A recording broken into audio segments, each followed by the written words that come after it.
자, 저희들이 정당 이름을 혁명 21에서 반기득권 혁명 21당이라고 지금 바꾸려고 생각을 하고 있습니다. 이 부분에 대해서 당원 중에 일부는 너무 센 거 아니냐. 그래서 어떤 분은 또 나도 기득권에 속할 건데 그런 부분에서 봤을 때 반기득권을 표방하면 굉장히 거부감이 생기지 않겠느냐. 또 어떤 사람들은 반기득권이라는 것 자체가 저항감을 불러일으켜서 고립을 심화시키지 않겠느냐라는 이런 우려를 하는 걸로 보입니다. 일부 우려에 대해서 일리가 있다고 보지만은 우리가 혁명 21이라 해놓고 그 위에 서민가치 중심 정당이라고 붙이는데 솔직히 서민이라는 표현은요, 제가 봤을 때 별로 적절한 표현이 아니다는 겁니다.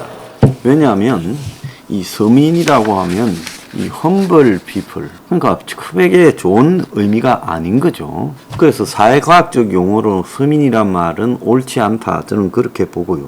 자, 우리가 기득권이란 말의 의미를 보면 사회 경제학적으로 여러 권리를 누리고 있는 계층, 이렇게 해석도 되고, 또 한편으로 네이버의 의학사전에는 매우 악의적으로 되어 있습니다. 특정한 자연인, 법인, 국가가 정당한 절차를 밟아 이미 차지한 권리. 자, 지금 우리 사회의 기득권이 가지고 있는 여러 권리들이 정말로 정당한 절차를 밟았을 거라고 생각합니까? 정당한 절차처럼 위조되었을 거라고 생각합니까? 오늘 아침에 신문에 보면 직장인 소득세, 그리고 기업의 법인세, 다주택자 보유세 등이 엄청나게 줄어들었다. 이런 지금 정부의 감세 정책 발표가 있었습니다. 자, 법인세 인하로 삼성이 1조 6천억을 덜 내게 됐다. 이런 이야기가 지금 나오고 있습니다. 자, 이것이 정당한 절차를 밟아서 과연 이 기득권의 세금을 줄여주는 거다, 이렇게 생각을 하십니까? 물론 윤이 외견상으로 정당한 절차를 밟았지만은 윤으로 하여금 그런 결정을 내리게 하는데 물밑에서 보였던 수많은 일들이 다 정당한 절차에 포함될 수 있겠습니까? 그래서 정당한 절차라는 것은 그야말로 이 합법, 외견상으로는 합법이지만 물밑으로는 수많은 비합법과 담합과 거래가 이루어져서 외견상으로 합법이 가장되어져서 법과 제도로 이 감면을 해줄 수 있다는 겁니다. 그래서 이런 부분으로 봤을 때 자연인, 법인, 국가가 정당한 절차를 밟아 이미 차지한 권리라는 것은 참으로 황당하기 거지없는 말이다, 저는 그런 생각을 합니다. 그래서 오늘날은 좌우도 다 저는 거짓이라고 봅니다. 좌파라고 하는 것이 솔직히 한국에 좌파의 가치가 있다면 우리 혁명 21에서 주장하는 국가가 원가로 주택을 판매하는 거라든지, 국가가 고용을 창출해 주체가 되는 문제라든지, 담합을 금지시킨다든지, 대기업의 담합 독점을 금지시켜서 생활 비용을 낮춘다든지, 또 전화기와 통신료를 따로따로 내게 된다든지, 이런 것들이 얼마든지 행해져야 되는 겁니다. 그러지 않습니까? 그런데 실제로는 그런 일이 이루어지지 못한 채 겉으로 그냥 좌파 진보다라고 말을 할 뿐입니다. 문 정권 때 이 서민의 삶에, 그리고 이 하층의 삶에, 중산층의 삶에 도움이 되는 일들은 거의 없었습니다. 집값 폭등, 그리고 주식 코인 투기로 인해 결국 그들의 삶이 무너지도록 만들었죠.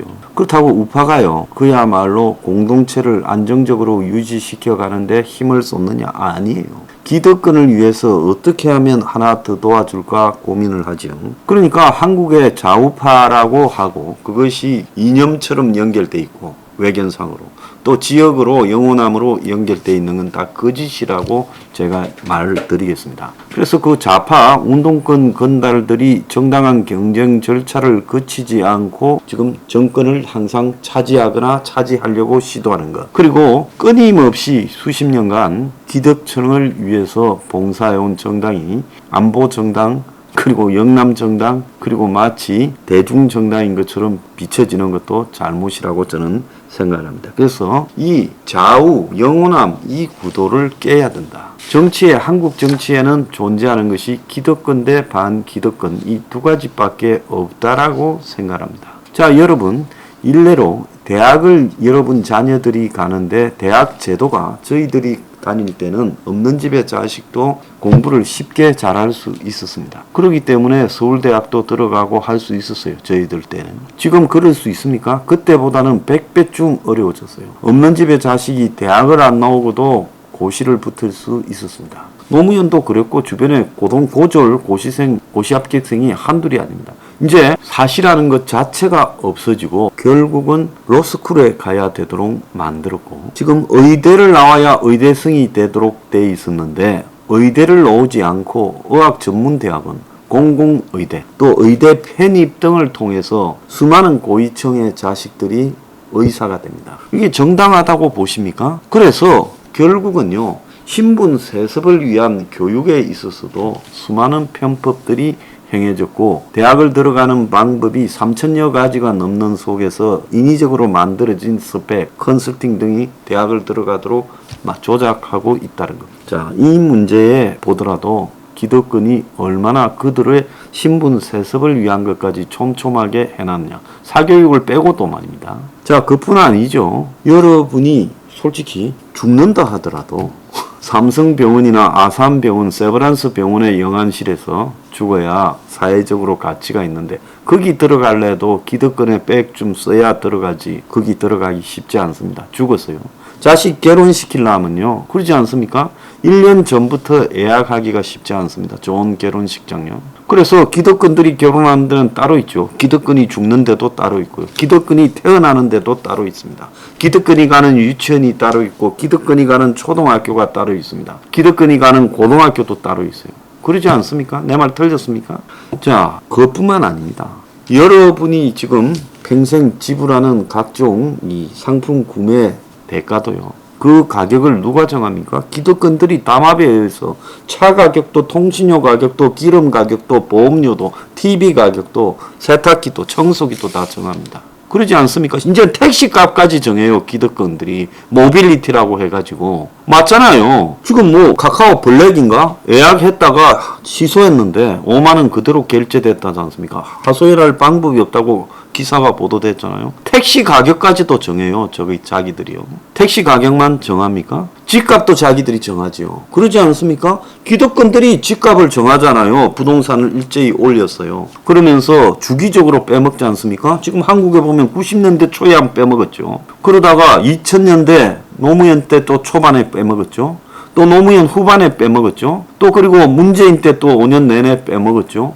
그런 식으로 기득권이 집값도 자기들이 지금 주기적으로 주식도 인상시키면서 거짓을 하고 이제 투기 품목, 투기를 유도해서 빼먹는 품목을 코인이라는 것까지 늘려가지고 해먹고 사모펀드에서도 해먹습니다.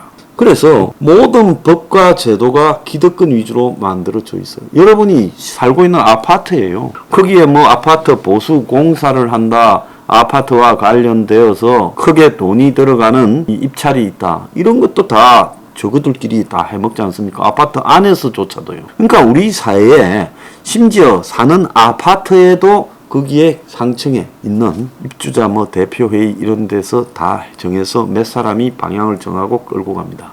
근데 우리 사는 이 삶에서는 오죽하겠어요? 비슷한 레벨끼리 살아도 거기서 그렇게 장난을 치는 세력들이 있는데 평범한 사람이 태어나서 죽을 때까지 이 기득권이라는 틀 속에서 살아가는데 사람들은 이 기득권이 만들어 놓은 부당한 제도나 시스템을 고치려고 노력하지 않고 여기에 어떻게 하면 자기들도 들어가 가지고 한 몫을 차지할 건가만 집중을 합니다. 오늘 아침에 보면요. 한국의 가구당 순자산이 5억 4천만 원이 늘었대요. 생각보다 많이 늘었어요. 은근히 몇 년 전만 해도 4억대 초반이었는데 부동산 가격이 올라가지고 지금 가구당 순자산이 늘은 거죠. 자, 가구당이니까 4인 가족 기준으로 지금 5억 4천이라는 거죠. 자, 이제 내년쯤 되면 부동산 가격이 폭락하면 이 가구당 순자산도 확 줄어들겠죠. 그렇게 되지 않겠습니까? 자, 그래서 대다수의 중산층이나 서민 이런 국민들은요. 기득권이 부럽고 기득권이 되고 싶어서 발버둥치지 기득권이 자기들 마음대로 정해놓은 사회적 틀과 룰을 깨고 그걸 바로잡으려고 노력을 하지 않는다는 겁니다. 그러면서 마치 진보 보수 가치에 따라서 자신이 이 세상을 살아가는 어떤 자기 나름대로의 원칙이 있는 듯 쇼를 하고 자빠졌습니다. 지금 보수가 돼 있고 진보가 돼 있습니까? 그렇다면 이 사회에 누군가는 반기득권 기치를 들고요. 반기득권이냐 기득권이냐가 재산으로 나누는 게 아니라고 했지 않습니까? 가졌지만은 이 사회는 바뀌어야 된다고 주장하는 사람은 반기득권입니다. 가지지 않았는데요. 지가 기득권에 쫄병 노릇을 하고 계급 배반을 하는 자는요. 그것은 기득권이에요. 기득권의 끈앞풀이죠.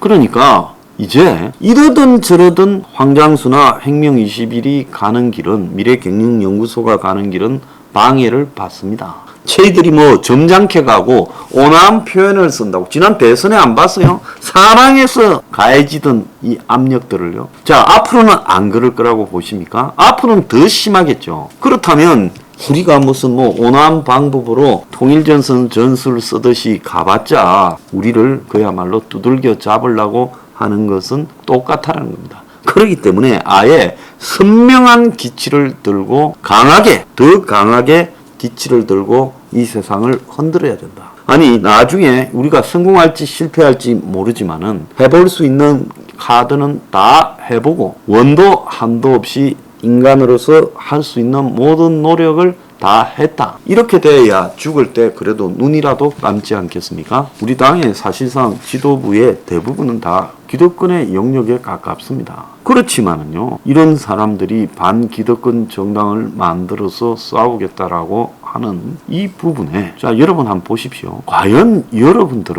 여러분이 참다운 사람이라면 어디에 서야 되겠는가? 그 뻔한 거 아닙니까? 우리가 기득권으로 계속 가서 현재와 같은 기득권 시스템으로 가서 이 사회가 유지가 될 수 있다면 저도 손 떼겠어요.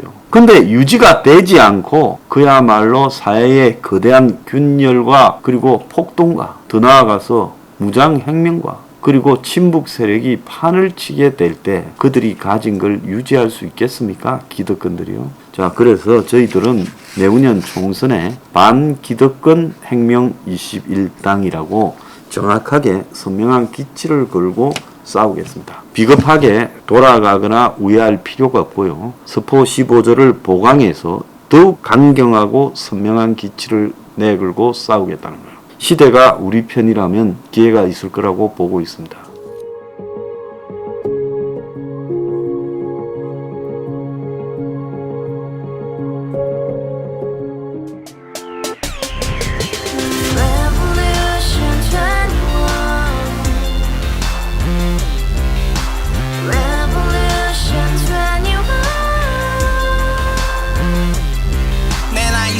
월세 30 코인빚만 300 서울에 온 지 벌써 10년 아둥바둥 버텼지만 여전히 난 반지 하에 제왕 곰팡이 연문제약 내 미래는 깡통망통 완전히 폭망 고시원 창문만큼 작아진 내 꿈 연애 결혼 내 집 모든 게 헛꿈 1년 전 떠난 여친 울며 말했지 같이 써봤자 평생 가본 게 꼭꼭꼭하지 가바후스 700 나도 소유주 가바후스 700 나의 소유주 택시기사 우라부지 마트 캐셔 울어문니 우리 집안 다 털어봤자 후줄 그래 개선민 내 미래 거기서 팍 끝난 거지 팍더 이상 노력 따윈 괴물이 스펙 찾아서 말리 비오는 날 알바 잘려 맨날 학원 날 개쳐 빨려 밤비 내리는 양화대교 홀로 걷고 있을 때 현수막에 아로 새겨진 평당 700짜리 아파트 다같이 소리 질러 혁명 21 가바후스 700 나도 소유주 가바후스 700 나의 소유주 You and I, we live together in the house brand new day and your dream had just begun Revolution 21 only hope and happiness 너의 곁에 내가 영원히 지금까지 정치인들 입만 열면 찝찝찝 개소리 멍멍멍 쳐다 하면 뻥 잘난